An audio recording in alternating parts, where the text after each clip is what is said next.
Hey guys, have you ever witnessed someone getting exactly what they deserve? Well, let me tell you about Cynthia and her colossal downfall at Velvet & Company, the exclusive fashion boutique.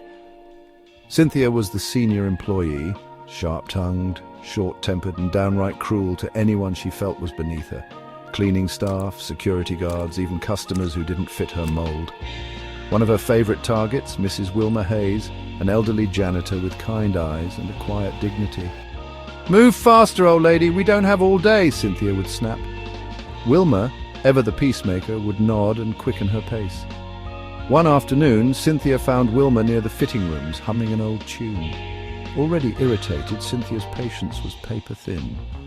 "Could you not hum like some old bird?" "It's irritating," Cynthia sneered. "Honestly, I don't know why they even hired you. Shouldn't you be at home knitting or something? You're just slowing everything down."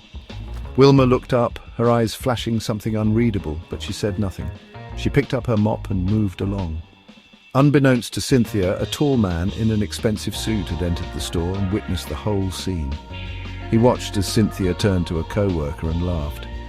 "She's so pathetic," Cynthia whispered loudly. "I swear, some people don't know when to quit." The man's expression hardened. He stepped forward. "Cynthia, is it?" Cynthia turned, instantly slipping into her usual charm. "Yes, sir. How can I help you today?" "You can start by packing your things," the man said coldly. Cynthia blinked. "Excuse me?" "I'm Daniel Hayes, CEO of Velvet & Company," he said, his gaze piercing.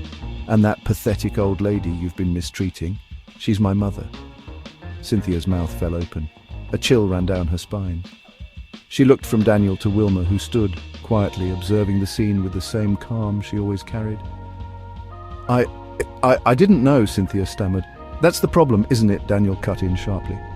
"You treat people terribly, assuming they don't matter. My mother may be working here as a janitor, but she's more valuable than you'll ever be. You're fired. Effective immediately." Cynthia opened her mouth to protest, but nothing came out. The realization hit her like a freight train.